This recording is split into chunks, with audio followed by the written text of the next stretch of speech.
We're live from Georgia, a key battleground state in the race for the White House. In just moments, the current U.S. president will debate the former U.S. president as their party's presumptive nominees, a first in American history. We want to welcome our viewers in the United States and around the world to our studios in Atlanta. This is the CNN presidential debate. This debate is being produced by CNN and is coming to you live on CNN, CNN International, CNN.com, CNN Max, and CNN Espanol. This is a pivotal moment between President Joe Biden and former President Donald Trump in their rematch for the nation's highest office. Each will make his case to the American people with just over 4 months until Election Day. Good evening, I'm Dana Bash, anchor of CNN's Inside Politics and co-anchor of State of the Union. I'm Jake Tapper, anchor of CNN's The Lead and co-anchor of State of the Union. Dana and I will co-moderate this evening. Our job is to facilitate a debate between the two candidates tonight. Before we introduce them, we want to share the rules of the debate with the audience at home. Former President Trump will be on the left side of the screen. President Biden will be appearing on the right. A coin toss determined their positions. Each candidate will have 2 minutes to answer a question and 1 minute each for responses and rebuttals. An additional minute for follow-up, clarification, or response is at the moderator's discretion. When it's time for a candidate to speak, his microphone will be turned on and his opponent's microphone will be turned off. Should a candidate interrupt when his microphone is muted, he will be difficult to understand for viewers at home. At the end of the debate, each candidate will get 2 minutes for closing statements. There is no studio audience tonight. Pre-written notes, props, or contact with campaign staff are not permitted during the debate. By accepting our invitation to debate, both candidates and their campaigns agreed to accept these rules. Now, please welcome the 46th President of the United States, Joe Biden. Folks, how are you?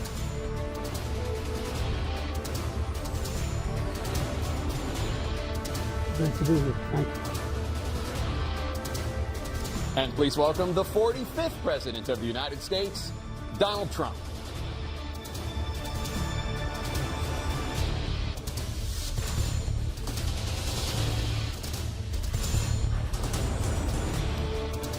Gentlemen, thanks so much for being here. Let's begin the debate, and let's start with the issue that voters consistently say is their top concern, the economy.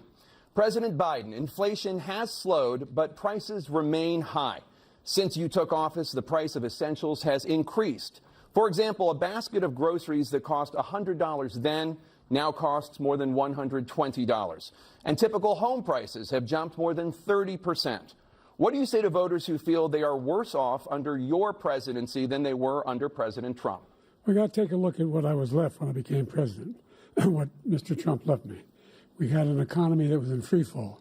The pandemic was so badly handled. Many people were dying. All he said was, it's not that serious. Just inject a little bleach into your arm. You'll be all right. The economy collapsed. There were no jobs. Unemployment rate rose to 15%. It was terrible. And so what we had to do is try to put things back together again. And that's exactly what we began to do. We created 15,000 new jobs. We brought out the position where we have 800,000 new manufacturing jobs. But there's more to be done. There's more to be done. Working class people are still in trouble. I come from Scranton, Pennsylvania. I come of households where the kitchen table, if the things weren't able to be met during the month, it was a problem. Price of eggs, the price of gas, the price of housing, the price of a whole range of things. That's why I'm working so hard to make sure I deal with those problems. And we're going to make sure that we reduce the price of housing. We're going to make sure we build 2 million new units. We're going to make sure we cap rents so corporate greed can't take over. The combination, what I was left with in corporate greed, is the reason why we're in this problem right now. In addition to that, we're in a situation where if you take a look at all that was done in his administration, he didn't do much at all. By the time he left, things were in chaos, literally chaos.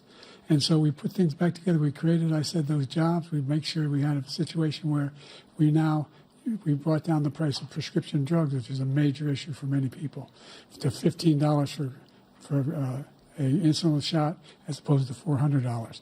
No senior has to pay more than $200 for any drug, all the drugs they can include beginning next year.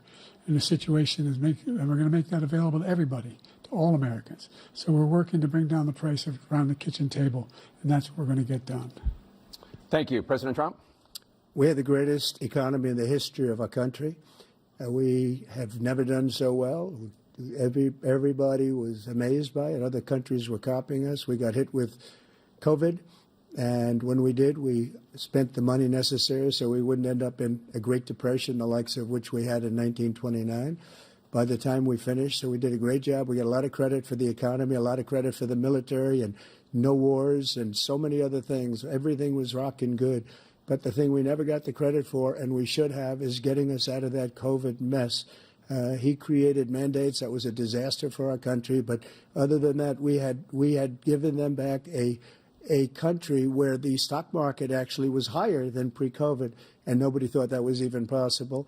The only jobs he created are for illegal immigrants and bounce-back jobs, a bounce-back from the COVID. He has not done a good job. He's done a poor job, and inflation's killing our country. It is absolutely killing us. Thank you. President Biden? Well, look, the greatest economy in the world, he's the only one who thinks that, I think. I don't know anybody else who thinks he had the greatest economy in the world. And, you know, the fact of the matter is that we find ourselves in a situation where his economy, he rewarded the wealthy. He had the largest tax cut in American history, $2 trillion. He raised a deficit larger than any president has in any one term. He's the only president other than Herbert Hoover who's lost more jobs than he had when he began, since Herbert Hoover. The idea that he did something that was significant. And the military, you know, when he was president, they were still killing people in Afghanistan. He didn't do anything about that. When he was president, we were still finding ourselves in a position where you had a notion that we were this safe country. The truth is, I'm the only president this century that doesn't have this decade, that doesn't have any troops dying anywhere in the world like he did. President Trump, I want to follow up if I can. Am I allowed to respond to him? Well, I'm going to ask you a follow-up. You can do whatever you want with the minute that we give you. I want to follow up. You want to impose a 10% tariff on all goods coming into the U.S. How will you ensure that that doesn't drive prices even higher? It's not going to drive them higher. It's just going to cost countries that have been ripping us off for years, like China and many others, in all fairness to China. It's going to just force them to pay us a lot of money, reduce our deficit tremendously, and give us a lot of power for other things. But he made a statement. The only thing he was right about is I gave you the largest tax cut in history. I also gave you the largest regulation cut in history. That's why we had all the jobs. And the jobs went down, and then they bounced back, and he's taking credit for bounce-back jobs. You can't do that. He also said he inherited 9% inflation. No, he inherited almost no inflation, and it stayed that way for 14 months. And then it blew up under his leadership because they spent money like a bunch of people that didn't know what they were doing. And they don't know what they were doing. It was the worst, probably the worst administration in history. There's never been. And as far as Afghanistan is concerned, I was getting out of Afghanistan, but we were getting out with dignity, with strength, with power. He got out. It was the most embarrassing day in the history of our country's life. President Trump, over the last 8 years, under both of your administrations, the national debt soared to record highs. And according to a new nonpartisan analysis, President Trump, your administration approved $8.4 trillion in new debt, while so far, President Biden, you've approved $4.3 trillion in new debt. So, former President Trump, many of the tax cuts that you signed into law are set to expire next year. You want to extend them and go even further, you say. With the U.S. facing trillion-dollar deficits and record debt, why should top earners and corporations pay even less in taxes than they do now? Because the tax cuts spurred the greatest economy that we've ever seen just prior to COVID. And even after COVID, it was so strong that we were able to get through COVID much better than just about any other country. But we spurred, that tax spurred. Now, when we cut the taxes, as an example, the corporate tax was cut down to 21% from 39%, plus beyond that. We took in more revenue with much less tax, and companies were bringing back trillions of dollars back into our country. The country was going like never before, and we were ready to start paying down debt. We were ready to start using the liquid gold right under our feet, the oil and gas right under our feet. We were going to have something that nobody else has had.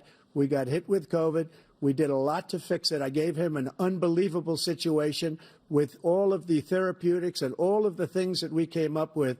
We gave him something great. Remember, more people died under his administration even though we had largely fixed it.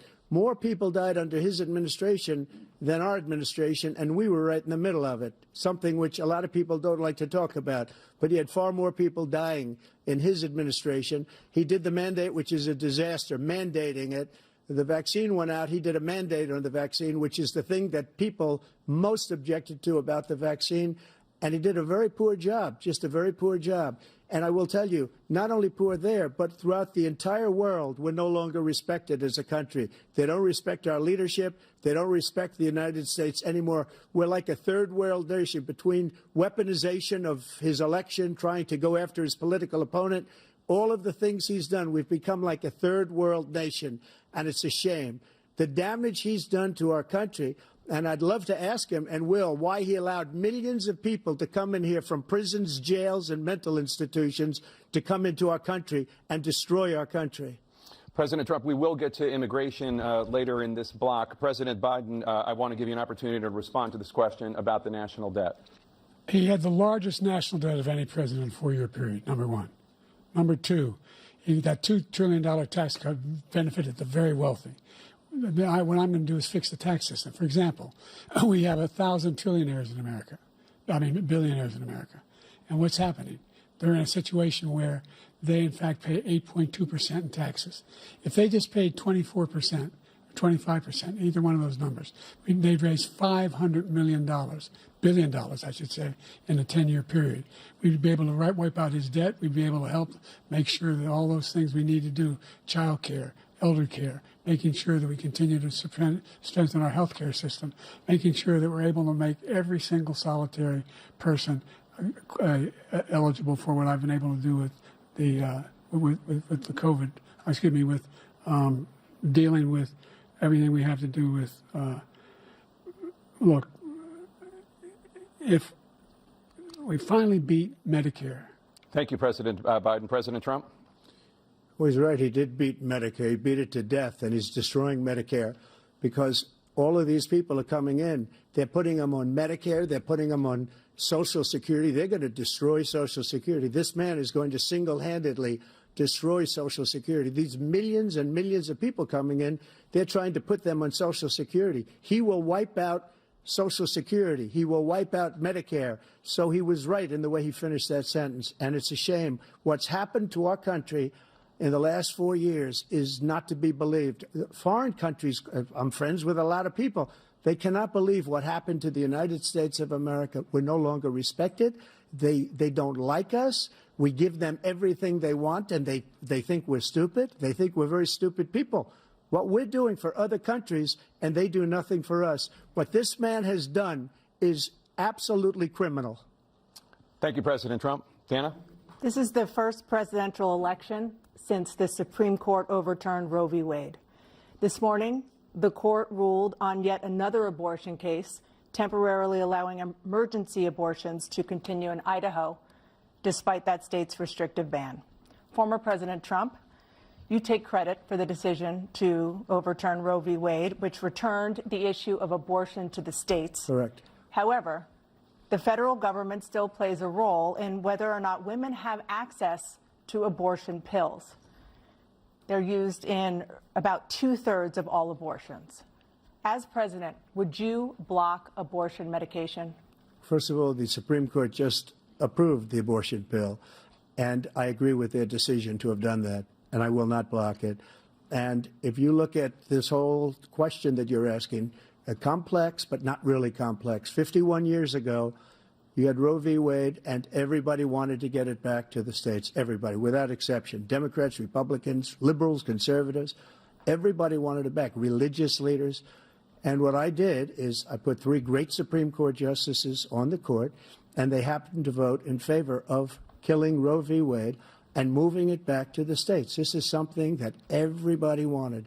Now, 10 years ago or so, they started talking about how many weeks and how many this, getting into other things. But every legal scholar throughout the world, the most respected, wanted it brought back to the states. I did that.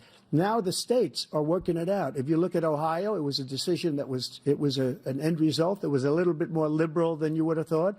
Kansas, I would say the same thing. Texas is different. Florida is different. But they're all making their own decisions right now. And right now, the states control it. That's the vote of the people. Like Ronald Reagan, I believe in the exceptions. I am a person that believes. And frankly, I think it's important to believe in the exceptions. Some people, you have to follow your heart. Some people don't believe in that. But I believe in the exceptions for rape, incest, and the life of the mother. I think it's very important. Some people don't. Follow your heart. But you have to get elected also. And because that has to do with other things. You got to get elected. The problem they have is they're radical because they will take the life of a child in the 8th month, the 9th month, and even after birth. After birth, if you look at the former governor of Virginia, he was willing to do this. He said, we'll put the baby aside and we'll determine what we do with the baby, meaning we'll kill the baby. What happened is we brought it back to the states, and the country is now coming together on this issue. It's been a great thing. Thank you. President Biden? It's been a terrible thing, what you've done. The fact is that the vast majority of constitutional scholars supported Roe when it was decided, supported Roe.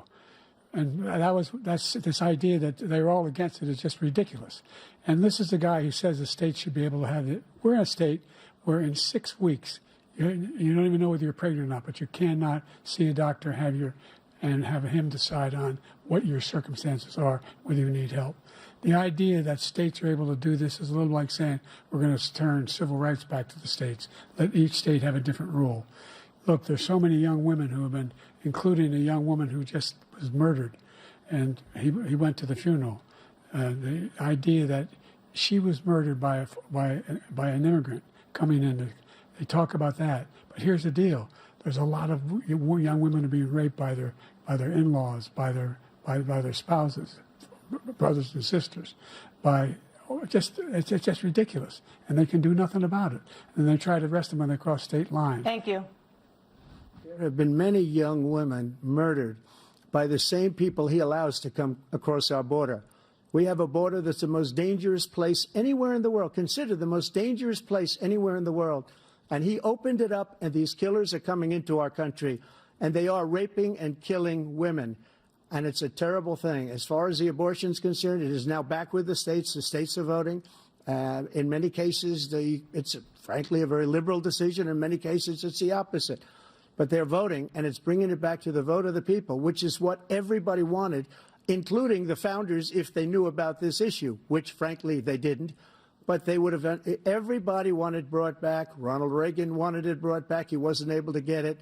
Everybody wanted it brought back, and many presidents had tried to get it back. I was the one to do it. And again, this gives it the vote of the people, and that's where they wanted it. Every legal scholar wanted it that way. Staying on the topic of abortion, President Biden, 7 states, I'll let you do that. This is the same topic. 7 states have no legal restrictions on how far into a pregnancy a woman can obtain an abortion. Do you support any legal limits on how late a woman should be able to terminate a pregnancy? I supported Roe v. Wade, which had 3 trimesters. The first time is between the woman and the doctor. Second time is between the doctor and an extreme situation. The third time is between the doctor, between the woman and the state. The idea that the politicians, that the founders wanted the politicians to be the ones making decisions about women's health is ridiculous. That's the last. No politician should be making that decision. A doctor should be making those decisions. That's how it should be run. That's what you're going to do. And if I'm elected, I'm going to restore Roe v. Wade.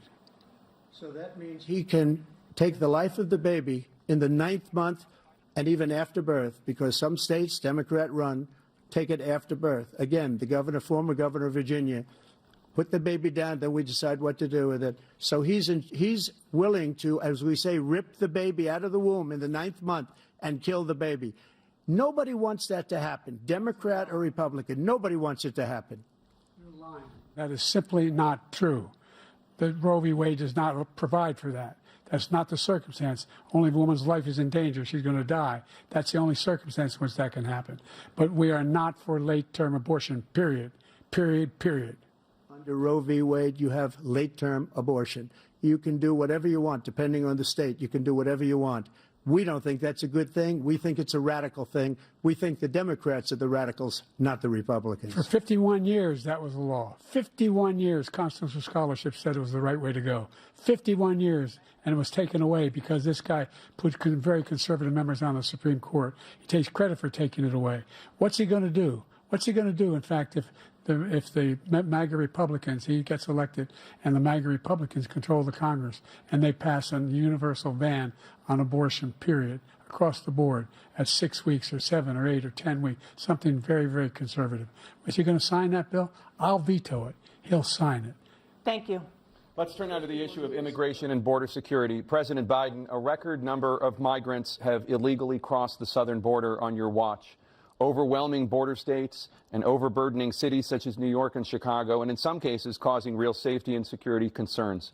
Given that, why should voters trust you to solve this crisis? Because we worked very hard to get a bipartisan agreement that not only changed all of that, it made sure that we are in a situation where you had no circumstance where they could come across the border with the number of border police there are now. We significantly increased the number of asylum officers. By the way, the Border Patrol endorsed my position. In addition to that, we found ourselves in a situation where when he was president, he was separating babies from their mothers, putting them in cages, making sure the families were separated. That's not the right way to go. What I've done since I've changed the law, what's happened? I've changed it in a way that now you're in a situation where there are 40% fewer people coming across the border illegally. That's better than when he left office. And I'm going to continue to move until we get the total ban on the total initiative relative to what we're going to do with more Border Patrol and more asylum officers. President Trump? I really don't know what he said at the end of that sentence. I don't think he knows what he said either. Look, we had the safest border in the history of our country. The border, all he had to do was leave it. All he had to do was leave it. He decided to open up our border, open up our country to people that are from prisons, people that are from mental institutions, insane asylum, terrorists. We have the largest number of terrorists coming into our country right now, all terrorists, all over the world, not just in South America, all over the world. They come from the Middle East, everywhere. All over the world, they're pouring in. And this guy just left it open. And he didn't need legislation because I didn't have legislation. I said, close the border. We had the safest border in history. In that final couple of months of my presidency, we had, according to Border Patrol, who is great, and by the way, who endorsed me for president, but I won't say that, but they endorsed me for president. Brandon, just speak to him. But look, we had the safest border in history. Now we have the worst border in history. There's never been anything like it. And people are dying all over the place, including the people that are coming up in caravans. Thank you, President Trump. President Biden? The only terrorist who's done anything crossing the border is one who came along and killed and his administration, killed an al-Qaeda person come in and his administration, killed 3 American soldiers. That's the only terrorist that's there. I'm not saying no terrorist ever got through, but the idea they're emptying their prisons, we're welcoming these people, that's simply not true. There's no data to support what he said. Once again, he's exaggerating, he's lying. President Trump, staying on the topic of immigration, you've said that you're going to carry out, quote, the largest domestic deportation operation in American history, unquote. Does that mean that you will deport every undocumented immigrant in America, including those who have jobs, including those whose spouses are citizens, and including those who have lived here for decades? And if so, how will you do it? Just 1 second. He said we killed 3 people. The people we killed are al-Baghdadi and Soleimani, the 2 greatest terrorists, biggest terrorists anywhere in the world, and it had a huge impact on everything, not just border, on everything. He's the one that killed people with the bad water, including hundreds of thousands of people dying, and also killing our citizens when they come in. We are living right now in a rat's nest. They're killing our people in New York, in California, in every state in the union, because we don't have borders anymore. Every state is now a border. And because of his ridiculous, insane, and very stupid policies, people are coming in and they're killing our citizens at a level that we've never seen. We call it migrant crime. I call it Biden migrant crime. They're killing our citizens at a level that we've never seen before. And you're reading it like these 3 incredible young girls over the last few days. One of them, I just spoke to the mother, and they just had the funeral for this girl, 12 years old. This is horrible what's taken place. What's taken place in our country, we're literally an uncivilized country now. He doesn't want it to be. He just doesn't know. He opened the borders. Nobody's ever seen anything like. And we have to get a lot of these people out, and we have to get them out fast because they're going to destroy our country. Just take a look at where they're living. They're living in luxury hotels in New York City and other places. Our veterans are on the street. They're dying because he doesn't care about our veterans. He doesn't care. He doesn't like the military at all, and he doesn't care about our veterans. Nobody been worse. I had the highest approval rating for veterans taking care of the VA. He has the worst. He's gotten rid of all the things that I approved, choice that I got through Congress, all of the different things I approved, they abandoned. We had by far the highest, and now it's down in less than half because he's done all these great things that we did. And I think he did it just because I approved it, which is crazy. But he has killed so many people at our border by allowing all of these people to come in. And it's a very sad day in America. President Biden, you have the mic. Every single thing he said is a lie. Every single one. For example, veterans are a hell of a lot better off since I passed the PACT Act. 1 million of them now have insurance, and their families have it. Their families have it because what happened, whether it was Agent Orange or burn pits, they're all being covered now. And his group opposed that.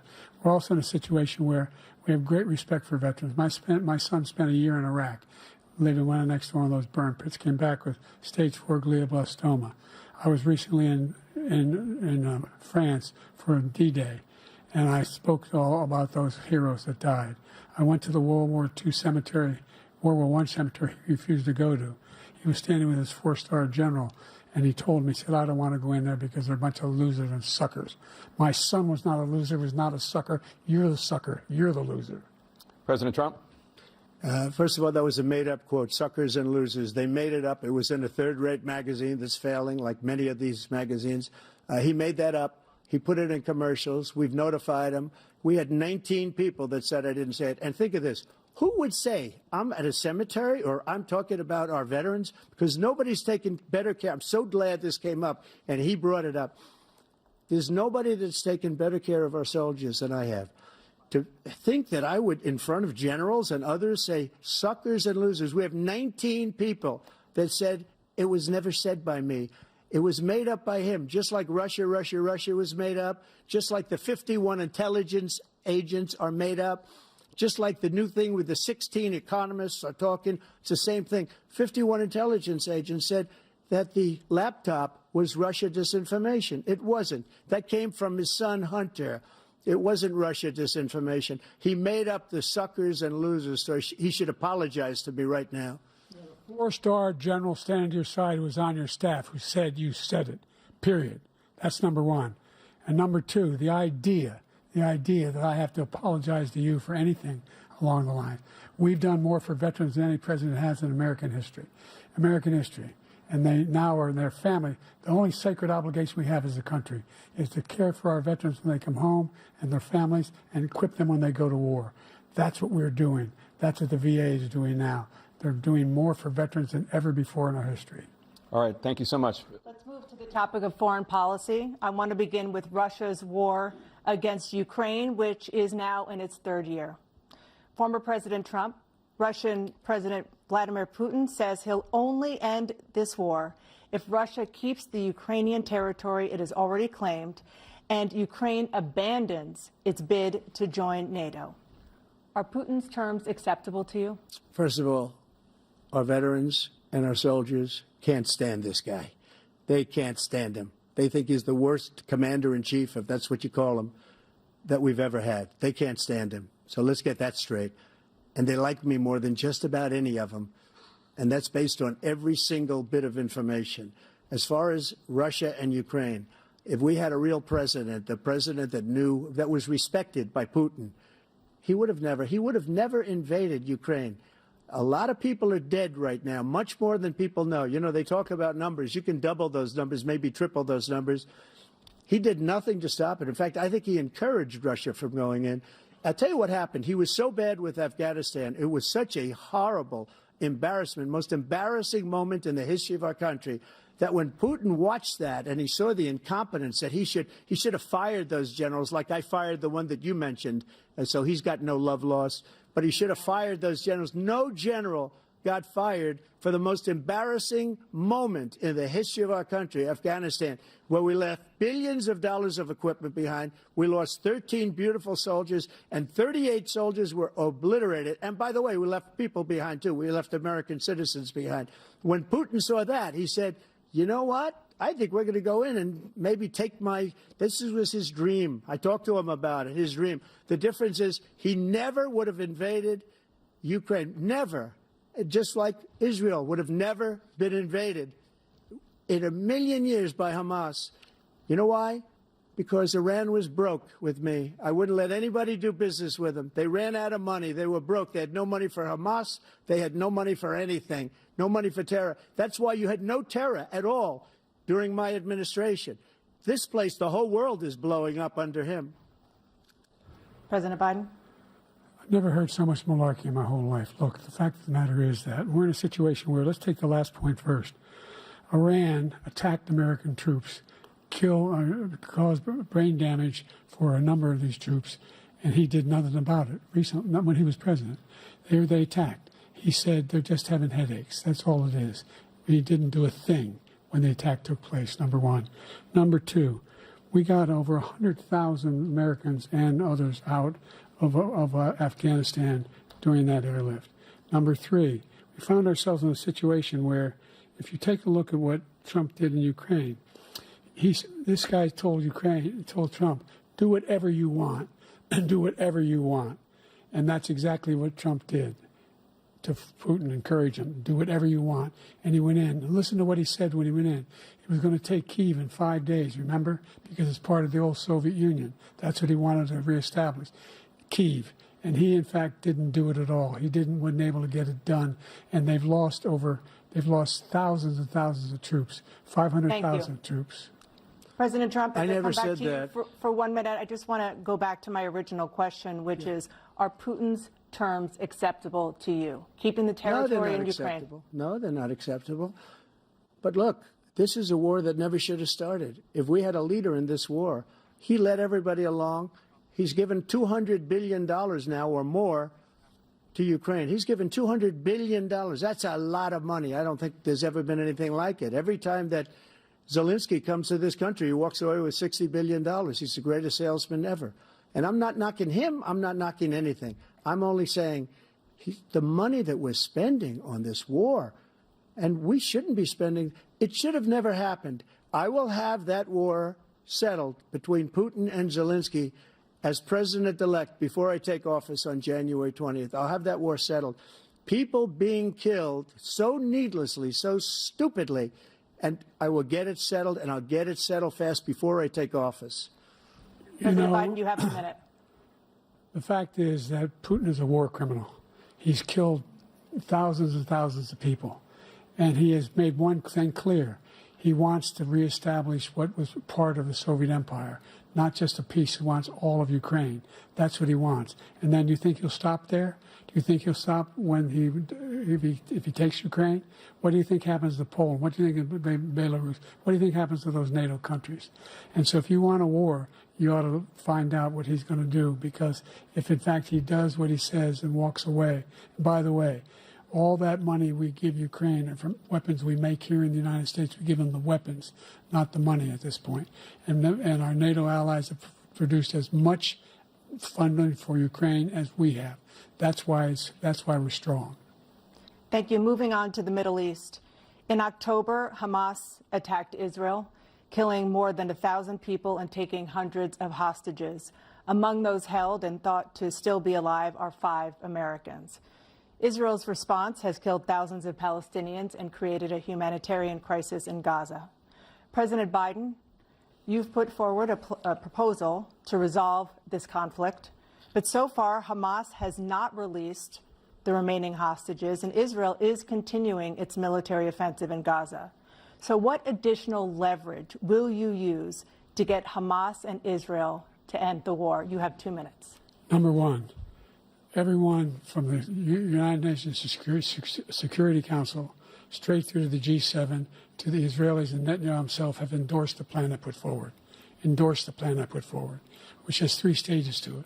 The first stage is trade the hostages for a ceasefire. Second phase is a ceasefire with additional conditions. The third phase is the end of the war. The only one who wants the war to continue is Hamas, number one. They're the only ones standing out. We're still pushing hard to get them to accept. In the meantime, what's happened? in Israel, we're finding that the only thing I've denied Israel was 2,000-pound bombs. They don't work very well in populated areas. They kill a lot of innocent people. We're providing Israel with all the weapons they need and when they need them. And by the way, I'm the guy that organized the world against Iran when they had a full-blown intercontinental ballistic missile attack on Israel. No one was hurt. No one Israeli was accidentally killed, and it just stopped. We saved Israel. We are the biggest producer of support for Israel of anyone in the world. And so there are two different things. Hamas cannot be allowed to be continued. We continue to send our experts and our intelligence people as to how they can get Hamas like we did bin Laden. You don't have to do it. And by the way, they've been greatly weakened, Hamas, greatly weakened, and they should be. They should be eliminated. But you've got to be careful for using certain weapons among population centers. Just going back to Ukraine for 1 second. We have an ocean separating us. The European nations together have spent $100 billion, or maybe more than that, less than us. Why doesn't he call them and say, you got to put up your money like I did with NATO? I got them to put up hundreds of billions of dollars. The Secretary General of NATO said Trump did the most incredible job I've ever seen. They wouldn't have any. They were going out of business. We were spending almost 100% of the money was paid by us. He didn't do that. He's getting all. You got to ask these people to put up the money. We're over $100 billion more spent, and it has a bigger impact on them because of location, because we have an ocean in between.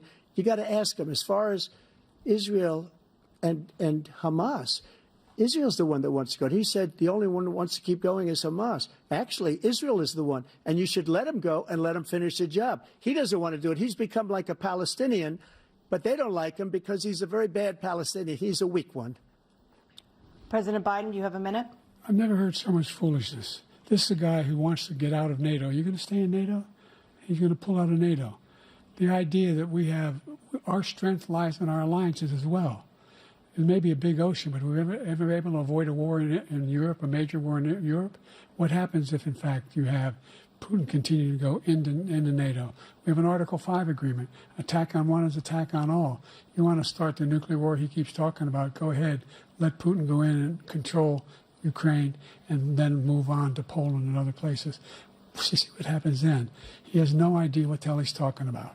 And by the way, I got 50 other nations around the world to support Ukraine, including Japan and South Korea, because they understand that this kind of dislocation has a serious threat to the whole world peace.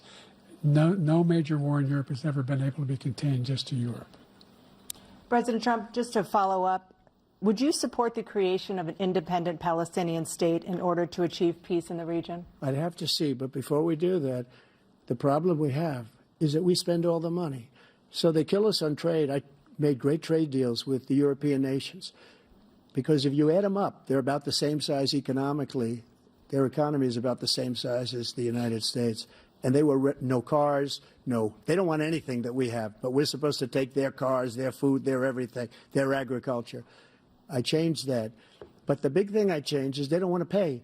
And the only reason that he can play games with NATO is because I got them to put up hundreds of billions of dollars. I said, and he's right about this, I said, no, I'm not going to support NATO if you don't pay.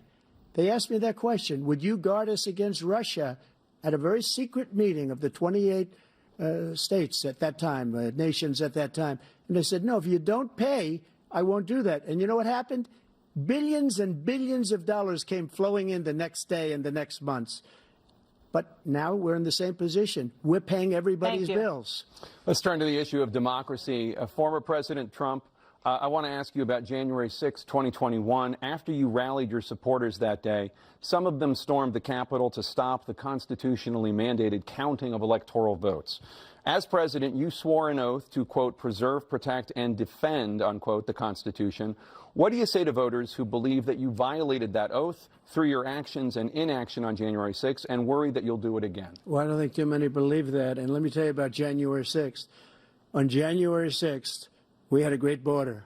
Nobody coming through, very few. On January 6th, we were energy independent. On January 6th, we had the lowest taxes ever. We had the lowest regulations ever. On January 6th, we were respected all over the world. All over the world, we were respected. and then he comes in, and we're now laughed at. We're like a bunch of stupid people. That what happened to the United States' reputation under this man's leadership is horrible, including weaponization, which I'm sure at some point you'll be talking about, where he goes after his political opponent because he can't beat him fair and square. You have 80 seconds left. My question was, what do you say to those voters who believe that you violated your constitutional oath through your actions and inaction on January 6, 2021, and worry that you'll do it again? Well, I didn't say that to anybody. I said peacefully and patriotically. And Nancy Pelosi, if you just watched the news from 2 days ago, on tape to her daughter, who's a documentary filmmaker, they say, but she's saying, oh, no, it's my responsibility. I was responsible for this. Because I offered her 10,000 soldiers or National Guard, and she turned them down. And the mayor in writing, by the way, the mayor, in writing, turned it down, the mayor of D.C. They turned it down. I offered 10,000 because I could see, I had virtually nothing to do. They asked me to go make a speech. I could see what was happening. Everybody was saying they're going to be there on January 6th. They're going to be there. And I said, you know what? There's a lot of people coming. You could feel it. You could feel it, too, and you could feel it. And I said, they ought to have some National Guard or whatever. And I offered it to her. And she now admits that she turned it down. And it was the same day she was, I don't know, she can't be very happy with her daughter because it made her into a liar. She said, I take full responsibility for January 6th. President Biden? Look, he encouraged those folks to go up on Capitol Hill, number one. I sat in that dining room off the Oval Office. He sat there for 3 hours watching, begging, being begged by his vice president and a number of his colleagues on the Republican side as well to do something, to call for a stop, to end it. Instead, they talked about these people being patriots and great patrons of America. In fact, he says he'll now forgive them for what they've done. They've been convicted. He says he wants to commute their sentences and say that no. But he went to every single court in the nation. I don't know how many cases, scores of cases, including the Supreme Court, and they said, no, this guy is responsible for doing what was done. He did do a damn thing, and these people should be in jail, and they should be the ones who are being held accountable. And he wants to let them all out. And now he says if he loses again, such a whiner that he is, that it could be a bloodbath. Thank you, President Biden. President Trump? What they've done to some people that are so innocent, you ought to be ashamed of yourself. What you have done, how you've destroyed the lives of so many people. When they ripped down Portland, when they ripped down many other cities, you go to Minnesota, Minneapolis, what they've done there with the fires all over the city. If I didn't bring in the National Guard, that city would have been destroyed. When you look at all of they took over big chunks of Seattle. I was all set to bring in the National Guard. They heard that. They saw them coming, and they left immediately. What he said about this whole subject is so off. Peacefully patriotic. One other thing. The Unselect Committee, which is basically two horrible Republicans that are all gone now, out of office, and Democrats, all Democrats, they destroyed and deleted all of the information they found because they found out we were right. We were right. And they deleted and destroyed all of the information. They should go to jail for that. If a Republican did that, they'd go to jail. Thank you, President Trump. President Biden, I want to give you a minute.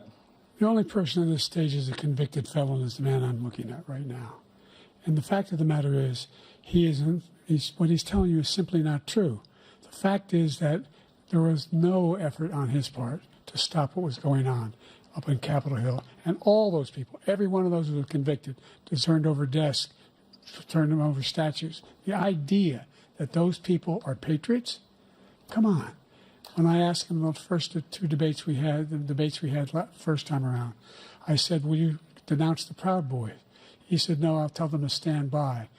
The idea he's refusing, will you denounce these guys? We denounce the people we're talking about now? We denounce the people who attacked that Capitol? What are you going to do? I'm going to give you a minute, President Trump, for a follow-up question I have. After a jury convicted you of 34 felonies last month, you said if reelected, you would, quote, have every right to go after, unquote, your political opponents. You just talked about members of the Select Committee on January 6th going to jail. Your main political opponent is standing on stage with you tonight. Can you clarify exactly what it means about you feeling you have every right to go after your political opponents? Well, I said my retribution is going to be success. We're going to make this country successful again, because right now it's a failing nation. My retribution is going to be success. But when he talks about a convicted felon, his son is a convicted felon at a very high level. His son is convicted, going to be convicted probably numerous other times. Should have been convicted before, but his Justice Department let the statute of limitations lapse on the most important things. But he could be a convicted felon as soon as he gets out of office. Joe could be a convicted felon with all of the things that he's done. He's done horrible things. All of the death caused at the border, telling the Ukrainian people that we're going to want $1 billion or you change the prosecutor. Otherwise, you're not getting $1 billion. If I ever said that, that's quid pro quo. That we're not going to do anything. We're not going to give you $1 billion unless you change your prosecutor, having to do with the son. This man is a criminal. This man, you're lucky. You're lucky. I did nothing wrong. We'd have a system that was rigged and disgusting. I did nothing wrong. Thank you, President Trump. President Biden, you have said, I'm coming right to you, sir. You want to respond? Go ahead. I'll give you a minute to respond. The idea that I did anything wrong relative to what you're talking about is outrageous. It's simply a lie, number one. Number two, the idea that you have a right to seek retribution against any American just because you're president is wrong. It's simply wrong. No president's ever spoken like that before. No president in our history has spoken like that before. Number three, the crimes that you are still charged with, and think of all the civil penalties you have. How many billions of dollars do you owe in civil penalties for molesting a woman in public, for doing a whole range of things, of having sex with a porn star on the night while your wife was pregnant? I mean, what are you talking about? You have the morals of an alley cat. Give you a minute, sir. I didn't have sex with a porn star, number one. Number two, that was a case that was started and moved. They moved a high-ranking official, a DOJ, into the Manhattan DA's office to start that case. That case is going to be appealed and won. We had a very terrible judge, a horrible judge, Democrat. The prosecutor were all high-ranking Democrats, appointed people, and both the civil and the criminal. He basically went after his political opponent because he thought it was going to damage me. But when the public found out about these cases, because they understand it better than he does, he has no idea what these cases are. But when they found out about these cases, you know what they did? My poll numbers went up, way up. You know that because you're reporting it. And we took in more money in the last 2 weeks than we've ever taken in the history of any campaign. I don't think any campaign has ever taken. Hundreds of millions of dollars came pouring in because the public knows it's a scam, and it's a guy that's after his political opponent because he can't win fair and square. Thank you, President Trump. President Biden, you have said, quote, Donald Trump and his MAGA Republicans are determined to destroy American democracy. Do you believe that the tens of millions of Americans who are likely to vote for President Trump will be voting against American democracy? The more they know about what he's done, yes. The more they know about what he's done. And there's a lot more coming. He's got a lot of cases down the road coming around. He's got a whole range of issues he has to face. I don't know what the juries will do, but I do know he has a real problem. And so the fact that, could you ever think you heard any president say that I'm going to seek retribution? Do you ever hear any president say that I thought Hitler had some good ideas? What got me involved to run in the first place after my son had died, I decided in Iraq, because of Iraq, I said I wasn't going to run again until I saw what happened in Charlottesville, Virginia. People coming out of the woods carrying swastikas, torches, and singing the same anti-Semitic bile they sang when back in Germany. And the young woman got killed. I spoke to the mother, and they asked him. They said, "What do you think of those people? The ones who got killed, the one who tried to stop it, and the ones," he said, "I think they're fine people on both sides." What American president would ever say, Nazis coming out of fields carrying torches, singing the same anti-Semitic bile, carrying swastikas, were fine people? And this is the guy who says Hitler's done some good things. I'd like to know what they are. The good things Hitler's done, that's what he said. This guy has no sense of American democracy. President Trump. Jake, both of you know that, sir, has been totally wiped out, because when you see the sentence, it said 100% exoneration on that, sir. He just keeps it going. He says he ran because of Charlottesville. He didn't run because of Charlottesville. He ran because it was his last chance. He's not equipped to be president. You know it, and I know it. It's ridiculous. We have a debate. We're trying to justify his presidency. His presidency, he's without question the worst president, the worst presidency in the history of our country. We shouldn't be having a debate about it. There's nothing to debate. He made up the Charlottesville story, and you'll see it's debunked all over the place. Every reasonable anchor has debunked it. And just the other day it came out where it was fully debunked. It's a nonsense story. He knows that, and he didn't run because of Charlottesville. He used that as an excuse to run. President Biden? And debunked. It happened. All you have to do is listen to what was said at the time. And the idea that somehow that's the only reason I ran. I ran because I was worried a guy like this guy could get elected. If he thought they were good people coming out of that forest, carrying those woods, carrying those torches, then he didn't deserve to be president. Didn't deserve to be president at all. And the idea that he's talking about all this being fabricated, we saw with our own eyes. We saw what happened on January 6th. We saw the people breaking through the windows. We saw people occupying his own vice president. Look, there's a reason why 40 of his 44 top cabinet officers refused to endorse him this time. His vice president hasn't endorsed him this time. So why? Why? They know him well. They serve with him. Why are they not endorsing him? Thank you, President Biden. We're going to be right back with more from the CNN presidential debate.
Welcome back to the CNN presidential debate live from Georgia. Let's talk about persistent challenges you both faced in your first terms and you'd certainly face again in a second term. President Biden, while black unemployment dropped to a record low under your presidency, black families still earned far less than white families. Black mothers are still 3 times more likely to die from pregnancy-related causes, and black Americans are imprisoned at 5 times the rate of white Americans. What do you say to black voters who are disappointed that you haven't made more progress? They acknowledge they made a lot of progress, number one. The fact of the matter is there's more small black businesses that have been started than any time in history. Number two, the wages of black unemployment is the lowest level it's been in a long, long time. Number three, we're trying to provide housing for black Americans and dealing with the segregation that exists among these corporations that collude to keep people out of their houses. And in addition to that, we find that the impact on the choice that black families have to make relative to child care is incredibly difficult. When we did the first major piece of legislation in the past, I was able to reduce black child care costs. I cut them in half. We got to make sure we provide for child care costs. We got to make sure, because when you provide those child care protections, you increase economic growth because more people can be in the job market. So there's more to be done, considerably more to be done. But we've done a great deal so far, and I'm not letting up, and they know it. You have 49 seconds left. What do you say to black voters who are disappointed with the progress so far? I say I don't blame them for being disappointed. Inflation is still hurting them badly. For example, I provided for the idea that any black family, first-time home buyer, should get a $10,000 tax credit to be able to buy their first home so they can get started. I made sure that we're in a situation where all those black families and those black individuals who had to take out student loans that were ballooning, that if they were engaged in nursing, doctor, and anything having to do with volunteerism, if they paid their bills for 10 years on their student debt, all the rest was forgiven after 10 years. Millions have benefited from that. And we're going to do a whole lot more for black families. Thank you, President Trump. And he caused the inflation. He's blaming inflation, and he's right, it's been very bad. He caused the inflation, and it's killing black families and Hispanic families and just about everybody. It's killing people. They can't buy groceries anymore. They can't. You look at the cost of food where it's doubled and tripled and quadrupled. They can't live. They're not living anymore.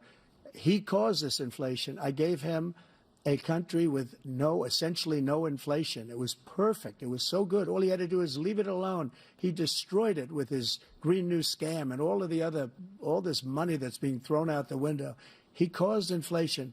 As sure as you're sitting there, the fact is that his big kill on the black people is the millions of people that he's allowed to come in through the border. They're taking black jobs now, and it could be 18, it could be 19, and even 20 million people. They're taking black jobs, and they're taking Hispanic jobs, and you haven't seen it yet, but you're going to see something that's going to be the worst in our history. Thank you. President Biden?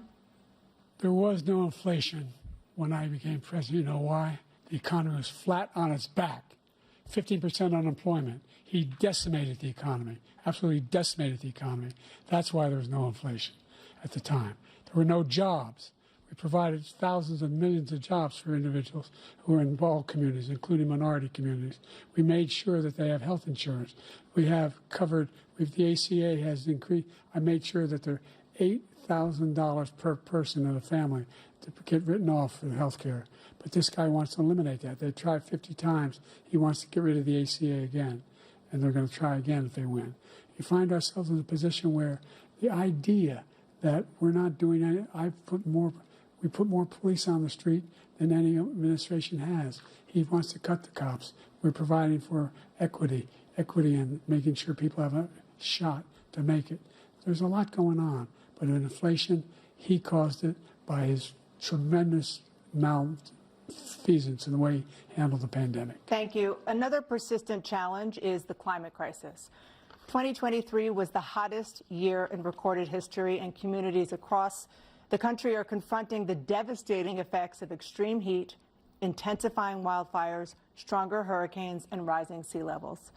Former President Trump, you've vowed to end your opponent's climate initiatives, but will you take any action as president to slow the climate crisis? Well, let me just go back to what he said about the police, how close the police are to him.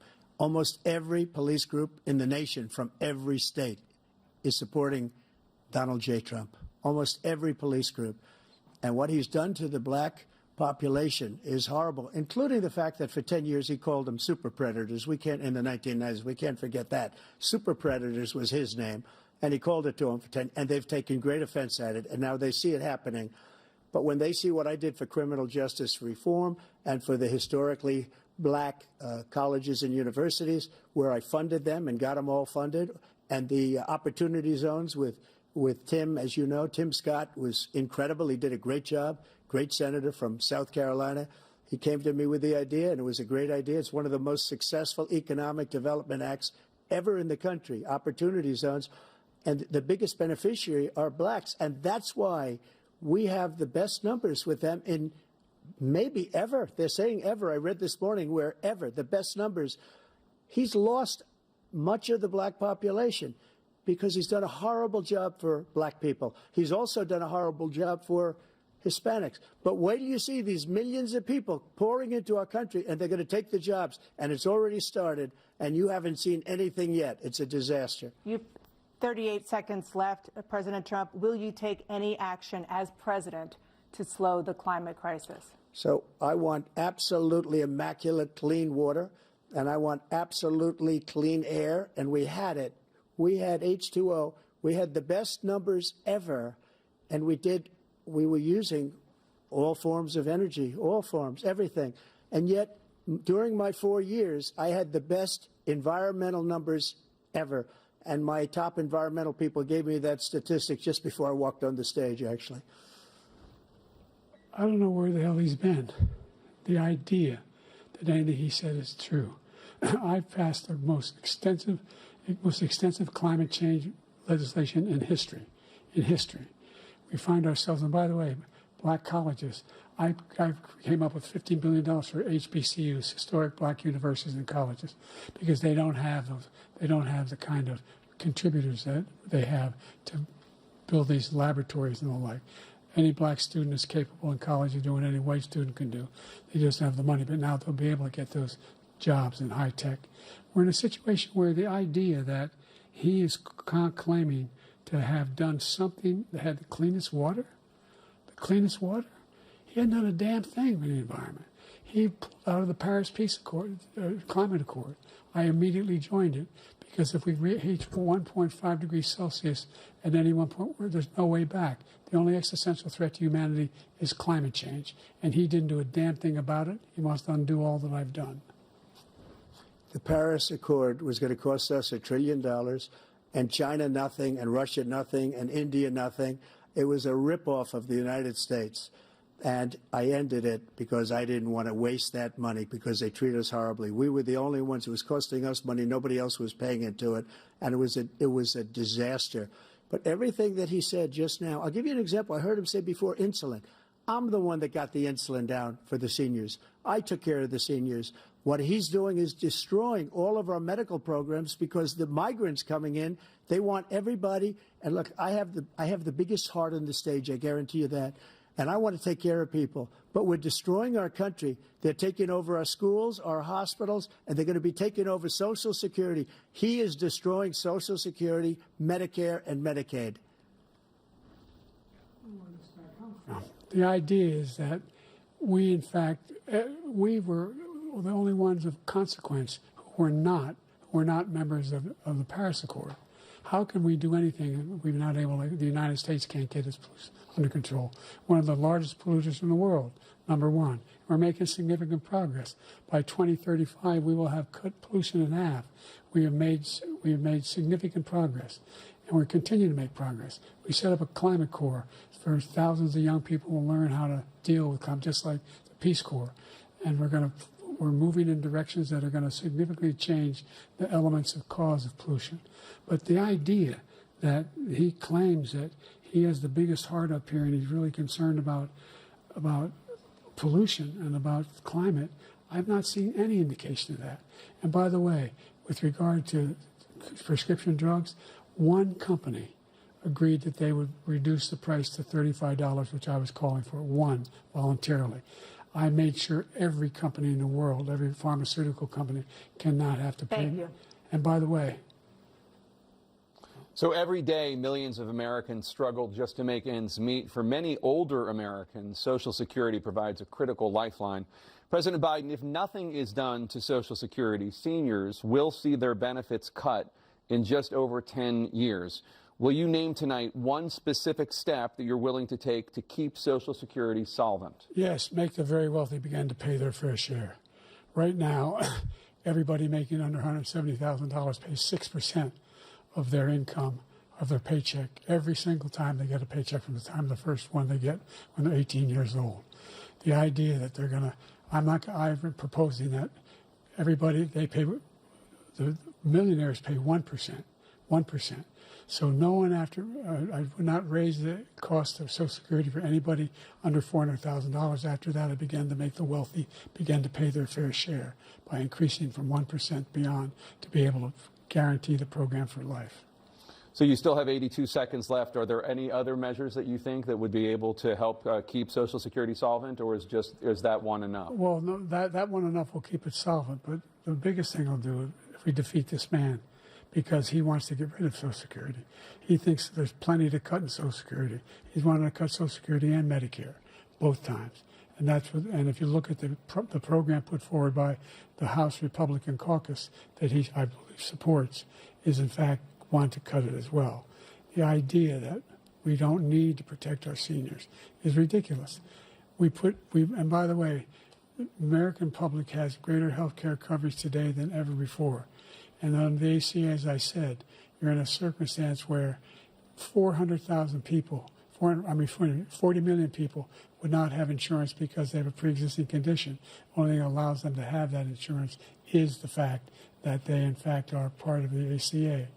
And by the way, the other thing is, we're in a situation where I talk about education for black communities. I've raised the amount of money for Pell Grants by another $8,000. So anybody making under $70,000 a year is going to be able to get $15,000 toward their tuition. He just doesn't know what he's talking about. Thank you, President Biden. President Trump. So I've dealt with politicians all my life. I've been on this side of the equation for the last 8 years. I've never seen anybody lie like this guy. He lies. I've never seen it. He can look you in the face. About so many other things, too. And we mentioned the laptop. We mentioned Russia, Ukraine. Everything he does is a lie. It's misinformation and disinformation. The losers and suckers story that he made up is a total lie on the military. It's a disgrace. But Social Security, he's destroying it because millions of people are pouring into our country, and they're putting them onto Social Security. They're putting them onto Medicare, Medicaid. They're putting them in our hospitals. They're taking the place of our citizens. What they're doing to the VA, to our veterans, is unbelievable. Our veterans are living in the street, and these people are living in luxury hotels. He doesn't know what he's doing, and it's really coming back. I've never seen such anger in our country before. President Biden? The idea that veterans are not being taken care of, I told you before. And by the way, when I said suckers and losers, he acknowledged after that he fired that general. That general got fired because he's the one that acknowledged that that's what he said. He was the one standing with Trump when he said it, number one. Number two, the idea that we're going to be in a situation where all these millions and millions, the way he talks about it, illegal aliens are coming into the country and taking away our jobs. There's a reason why we have the fastest growing economy in the world, the reason why we have the most successful economy in the world. We're doing better than any other nation in the world. And by the way, those 15 Nobel laureates he talked about being phony, those 15 Nobel laureates, economists, they all said that if Trump is reelected, we're likely to have a recession and inflation is going to increase and go up. And by the way, worst president in history, 159 presidential scholars voted him the worst president in the history of the United States of America. President Biden, thank you so much. Let's turn to the cost of child care, which many American families struggle to afford. President Trump, both you and President Biden have tried to address this issue. But the average cost of child care in this country has risen to more than $11,000 a year per child. For many families, the cost of child care for 2 children is more than their rent. In your second term, what would you do to make child care more affordable? Just to go back, the general got fired because he was no good. And if he said that, that's why he made it up. But we have 19 people that said I didn't say it, and they're very highly respected, much more so than him. The other thing is, he doesn't fire people.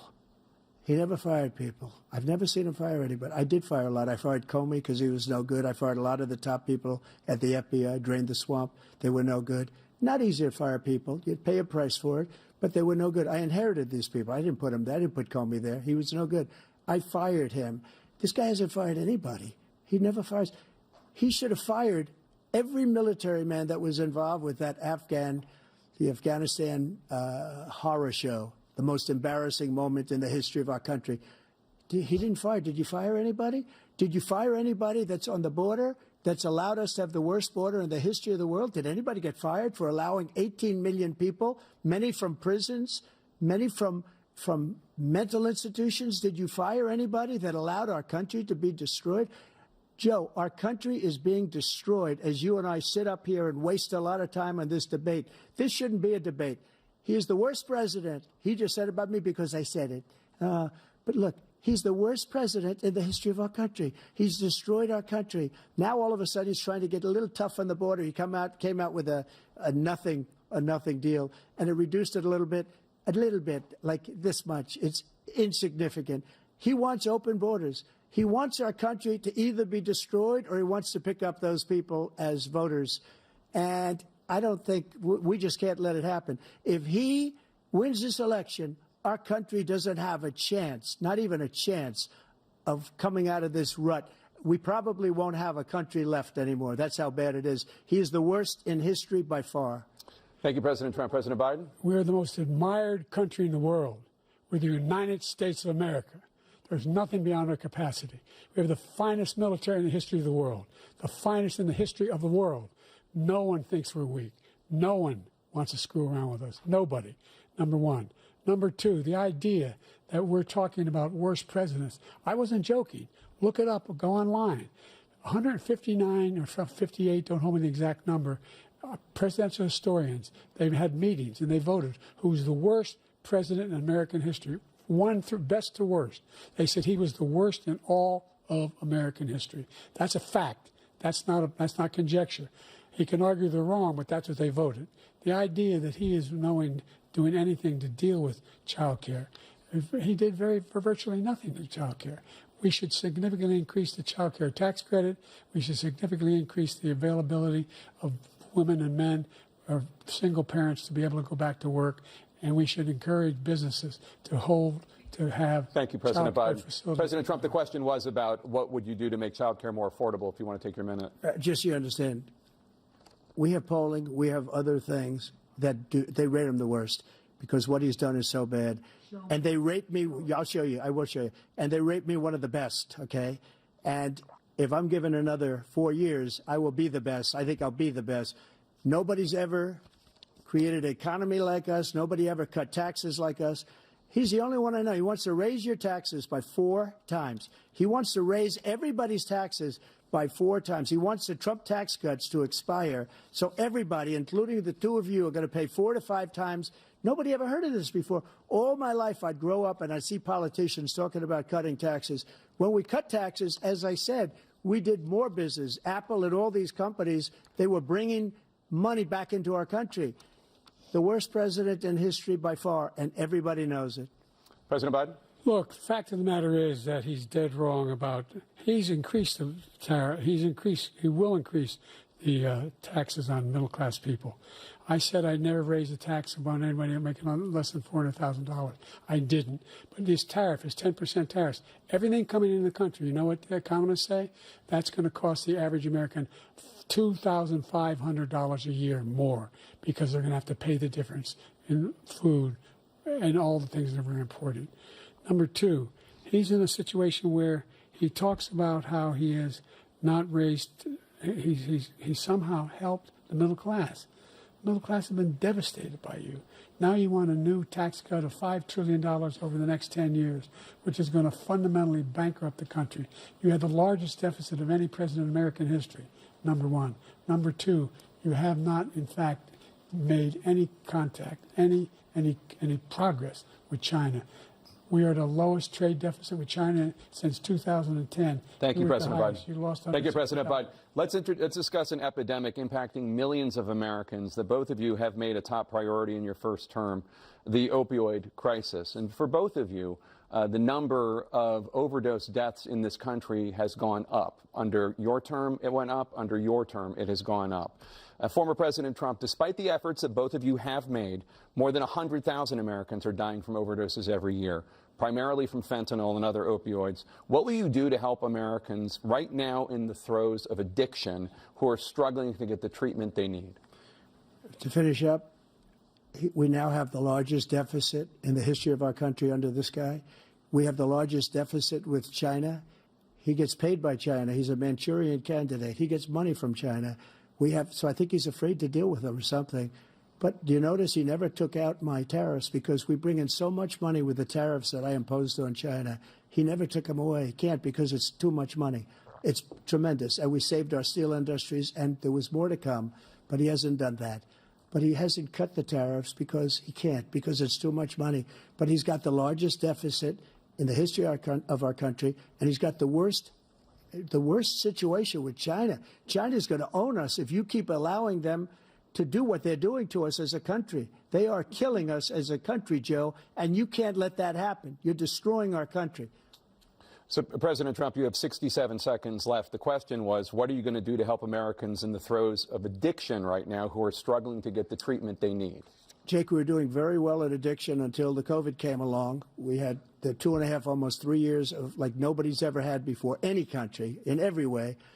And then we had to get tough. And it was the drugs pouring across the border it started to increase. We got great equipment. We bought the certain dog that's the most incredible thing that you've ever seen, the way they can spot it. We did a lot. And we were getting very low numbers, very, very low numbers. Then he came along. The numbers, have you seen the numbers now? It's not only the 18 million people that I believe is even low because the gotaways, they don't even talk about gotaways.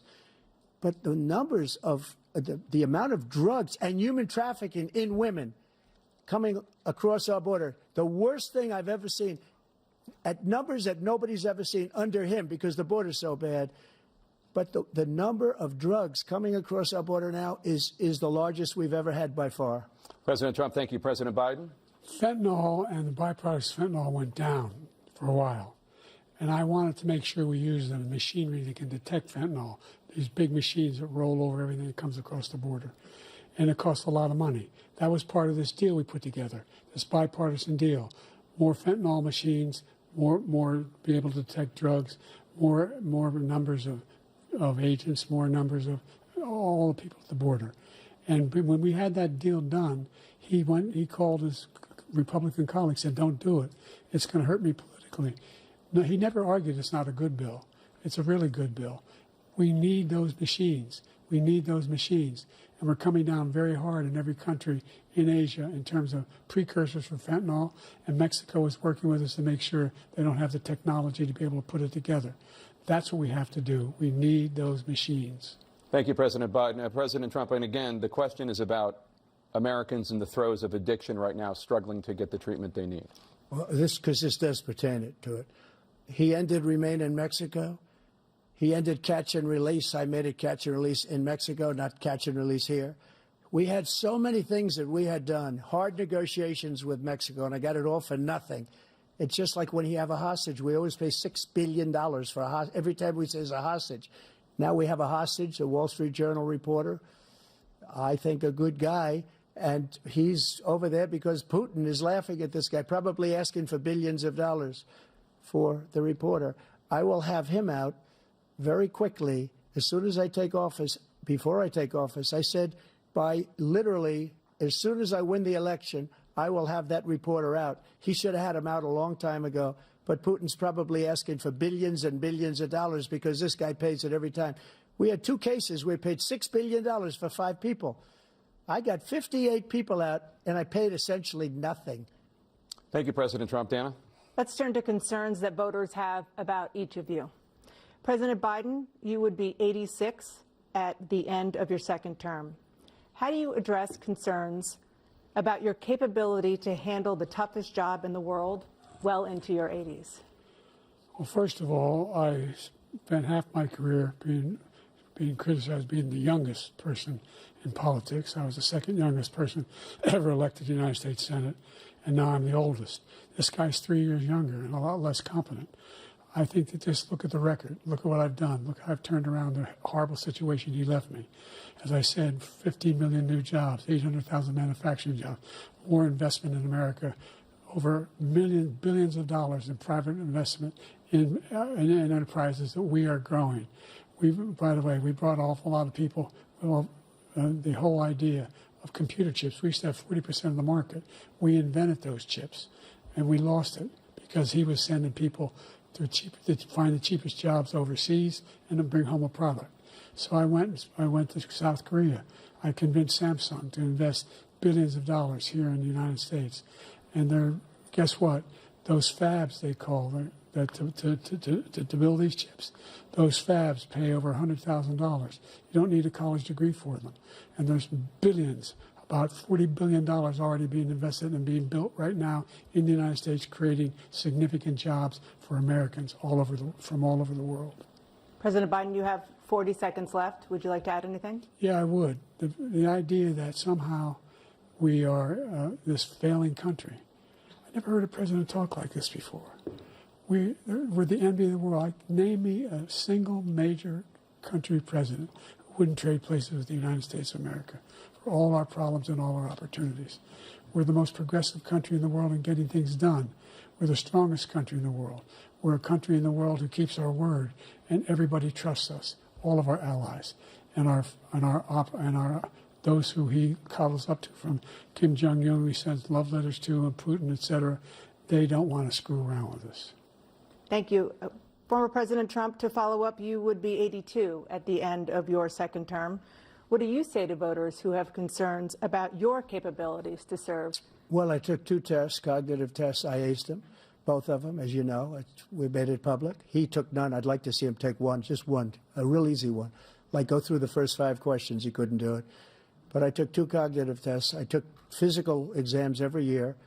And, you know, we knock on wood wherever we may have wood, that I'm in very good health. I just won 2 club championships, not even senior, 2 regular club championships. To do that, you have to be quite smart, and you have to be able to hit the ball a long way. And I do it. He doesn't do it. He can't hit a ball 50 yards. He challenged me to a golf match. He can't hit a ball 50 yards. I think I'm in very good shape. I feel that I'm as in good a shape as I was 25, 30 years ago. Actually, I'm probably a little bit lighter, but I'm in as good a shape as I was years ago. I feel very good. I feel the same. But I was willing to take a cognitive test. And you know what? If I didn't do well, I aced them. Dr. Ronnie Jackson, who's a great guy when he was White House doctor. And then I took another one, a similar one. And one of them said they'd never seen anybody ace him. Thank you. President Biden? You can see he is 6'5" and only 223 pounds, or 235 pounds. Never said it was 6'4". Well, you said 6'4", 200. Well, anyway, anyway, just take a look at what he says he is, and take a look at what he is. Look, I'd be happy to have a driving contest with him.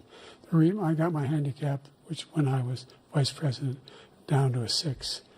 But by the way, I told you before, I'm happy to play golf if you carry your own bag. Think you can do it? That's the biggest lie. That he's a 6 handicap of all. I was an 8 handicap. Yeah. 8. Never. But I had, you know how many? I've seen you swing. I know you swing.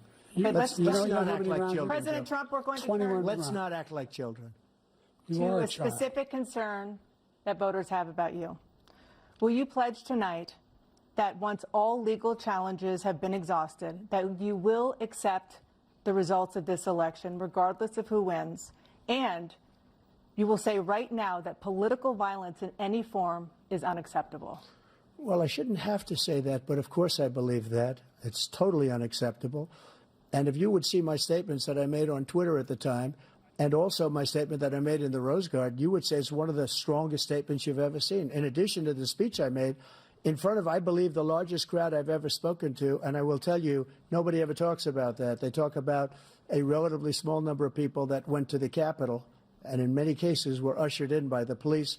And as Nancy Pelosi said, it was her responsibility, not mine. She said that loud and clear. But the answer is, if the election is fair, free, and I want that more than anybody. And I'll tell you something.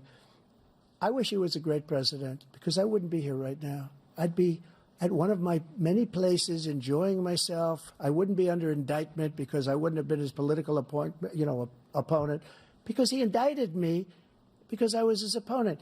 I wish he was a great president. I would rather have that. I wouldn't be here. I don't mind being here. But the only reason I'm here is he's so bad as a president that I'm going to make America great again. We're going to make America great again. We're a failing nation right now. We're a seriously failing nation. And we're a failing nation because of him. His policies are so bad. His military policies are insane. They're insane. These are wars that will never end with him. He will drive us into World War III, and we're closer to World War III than anybody can imagine. We are very, very close to World War III, and he's driving us there. And Kim Jong-un and President Xi of China, Kim Jong-un of North Korea, all of these, Putin, they don't respect him. They don't fear him. They have nothing going with this gentleman, and he's going to drive us into World War III. You want a World War III, let him follow and win, and let Putin say, do what you want, NATO. Just do what you want. There's a thing called Article 5. An attack on one is an attack on all, and required response. The idea, I can't think of a single major leader in the world who wouldn't trade places with the job I've done and what they've done. Because we are a powerful nation. We have wonderful peace. Because of the people, not me, it's because of the American people. They're capable of anything, and they step up when they're needed. And right now, we're needed. We're needed to protect the world because our own safety is at stake. And again, you want to have a war, just let Putin go ahead and take Kyiv, make sure they move on, see what happens in Poland, Hungary, and other places along that border. Then you have a war. President Trump, as I come back to you for a follow-up, the question was, will you accept the results of this election, regardless of who wins? Just to finish what he said, if I might, Russia, they took a lot of land from Bush. They took a lot of land from Obama and Biden. They took no land, nothing from Trump, nothing. He knew not to do it.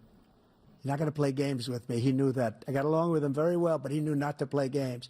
He took nothing from me. But now he's going to take the whole thing from this man right here. That's a war that should have never started. It would have never started, ever, with me. And he's going to take Ukraine. And, you know, you asked me a question before, would you do this with... He's got us in such a bad position right now with Ukraine and Russia, because Ukraine's not winning that war. He said, I will never settle until such time. They're running out of people. They're running out of soldiers. They've lost so many people. It's so sad. They've lost so many people, and they've lost those gorgeous cities with the golden domes that are 1,000 years old, all because of him and stupid decisions. Russia would have never attacked if I were president. President Trump, the question was, will you accept the results of the election, regardless of who wins? Yes or no, please.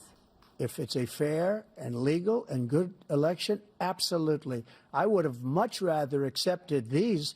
But the fraud and everything else was ridiculous. And if you want, we'll have a news conference on it in a week, or we'll have another one of these in a week. But I will absolutely, there's nothing I'd rather do. It would be much easier for me to do that than I'm running again. I wasn't really going to run until I saw the horrible job he did. He's destroying our country. I would be very happy to be someplace else, in a nice location someplace. And again, no indictments, no political opponent stuff, because it's the only way he thinks he can win. But unfortunately, it's driven up my numbers and driven them up to a very high level because the people understand it. Well, let's see what your numbers are when this election is over. Let's see. You're a whiner. When you lost the first time, you continued, you appealed and appealed to courts all across the country. Not one single court in America said any of your claims had any merit, state or local, none. But you continue to provoke this lie about somehow there's all this representation, all this stealing. There is no evidence of that at all. And I tell you what, I doubt whether you'll accept it because you're such a whiner. The idea, if you lose again, you accepting anything, you can't stand the loss. Something snapped in you when you lost the last time. We'll be right back with more from the CNN presidential debate, live from Georgia.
It is now time for the candidates to deliver their closing statements as predetermined by a coin toss. We're going to begin with you, President Biden. You have 2 minutes.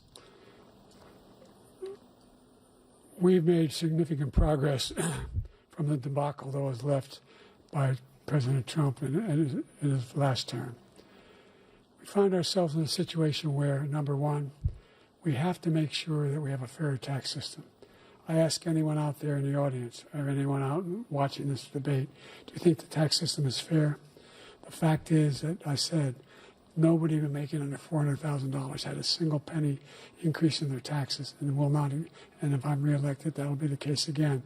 But this guy has increased your taxes because of the deficit, number one. He's increased inflation because of the debacle he left after the way he handled the pandemic. And he finds himself in a position where he now wants to tax you more by putting a 10% tariff on everything that comes into the United States of America. What I did, when, for example, he wants to get rid of the ability of Medicare for us to be able to negotiate drug prices with the big pharma companies. Well, guess what? We got it down to $35 for insulin instead of $400. No more than $2,000 for every senior, no matter how much prescription they need. You know what that did? That reduced the federal debt by $160 billion over 10 years because the government doesn't have to pay the exorbitant prices. I'm going to make that available to every senior all along, where it's happening now, and everybody in America. He wants to get rid of that. I'm going to make sure that we have child care. We're going to significantly increase the credit people have for child care. I'm going to make sure we do something about what we're doing on lead pipes and all the things that are causing health problems for people across the country. We're going to continue to fight to bring down inflation and give people a break. Thank you, President Biden. President Trump, you now have 2 minutes for your closing statement. Like so many politicians, this man is just a complainer. He said, we want to do this, we want to do that, we want to get rid of this tax, that tax. But he doesn't do anything. All he does is make our country unsafe by allowing millions and millions of people to pour in. Our military doesn't respect him. We look like fools in Afghanistan. We didn't stop Israel. It was such a horrible thing that would have never happened. It should have never happened. Iran was broke. Anybody that did business with Iran, including China, they couldn't do business with the United States. They all passed. Iran was broke. They had no money for Hamas or Hezbollah, for terror, no money whatsoever. Again, Ukraine should have never happened. He talks about all this stuff, but he didn't do it. For 3.5 years, we're living in hell. We have the Palestinians and we have everybody else rioting all over the place. You talk about Charlottesville. This is 100 times Charlottesville, 1,000 times. The whole country is exploding because of you, because they don't respect you, and they have to respect their president, and they don't respect you throughout the world. What we did was incredible. We rebuilt the military. We got the largest tax cut in history, the largest regulation cut in history. The reason he's got jobs is because I cut the regulations that gave jobs, but he's putting a lot of those regulations back on. All of the things that we've done, nobody's never seen anything like, even from a medical standpoint, right to try, where we can try space-age materials instead of going to Asia or going to Europe and trying to get, when you're terminally ill, now you can go and you can get something. You sign a document. They've been trying to get it for 42 years. But you know what we did for the military was incredible. Choice for our soldiers, where our soldiers, instead of waiting for 3 months to see a doctor, can go out and get themselves fixed up and readied up and take care of themselves, and they're living. And that's why I had the highest approval rating in the history of the VA. So all of these things, we're in a failing nation, but it's not going to be failing anymore. We're going to make it great again. Thank you, former President Trump, President Biden. Stay with us because we have full analysis of this debate. Anderson Cooper and Aaron Burnett starts now on CNN.